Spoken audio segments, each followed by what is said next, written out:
വയനാടിന്റെ പ്രശ്നങ്ങൾ പരിഹരിക്കാൻ പ്രിയങ്ക ഗാന്ധി ഇടപെടണമെന്ന് ലാഡർ ചെയർമാൻ CN വിജയകൃഷ്ണൻ.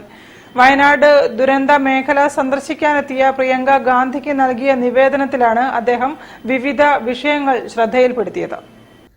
വയനാടുമായി ബന്ധപ്പെട്ട് ഇനിയും പരിഹരിക്കപ്പെടാതെ കിടക്കുന്ന പ്രശ്നങ്ങൾക്ക് തീർപ്പുണ്ടാക്കാൻ അടിയന്തരമായി ഇടപെടണമെന്ന് വയനാട്ടിലെ ദുരന്തബാധിതരെ സന്ദർശിക്കാനെത്തിയ AICC ജനറൽ സെക്രട്ടറി പ്രിയങ്ക ഗാന്ധിക്ക് നൽകിയ നിവേദനത്തിൽ ലാഡർ ചെയർമാൻ CN വിജയകൃഷ്ണൻ അഭ്യർത്ഥിച്ചു.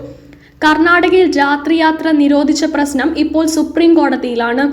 സുപ്രീം കോടതിയിൽ ജനങ്ങൾക്ക് അനുകൂലമായ നിലപാടെടുക്കാൻ കർണാടക സർക്കാരിനെ പ്രേരിപ്പിക്കാൻ പ്രിയങ്ക ഗാന്ധി രാഷ്ട്രീയമായി ഇടപെടണം. ബ്രിട്ടീഷുകാരുടെ കാലത്ത് നിർദ്ദേശിക്കപ്പെട്ട നഞ്ചൻകോട് നിലമ്പൂർ റെയിൽവേ ലൈനിന്റെ സാധ്യതാ പഠനങ്ങളൊക്കെ നടന്നതാണ്. ഏറ്റവും കൂടുതൽ ആളുകൾ യാത്ര ചെയ്യുന്നത് വയനാട്ടിലൂടെയാണ്. വയനാട് നിയോജക മണ്ഡലത്തിൽ മാത്രമാണ് റെയിൽവേ ലൈൻ ഇല്ലാത്തത്. നഞ്ചൻകോട് നിലമ്പൂർ റെയിൽവേ ലൈൻ വന്നുകഴിഞ്ഞാൽ എറണാകുളം ബാംഗ്ലൂർ റെയിൽപാത ഏറ്റവും വേഗത്തിൽ എത്താവുന്ന പാതയായി മാറും. അതിന്റെ സാക്ഷാത്കാരത്തിനായി പ്രിയങ്ക ഗാന്ധി പരിശ്രമിക്കണം. അത് വളരെ വേഗത്തിൽ നടപ്പാക്കാൻ റെയിൽവേ മന്ത്രിയിൽ സ്വാധീനം ചെലുത്തണമെന്നും നിവേദനത്തിൽ ആവശ്യപ്പെട്ടു. News bureau, Kozhikode. കൂടുതൽ വാർത്തകൾ കാണാം ഇടവേളയ്ക്ക് ശേഷം.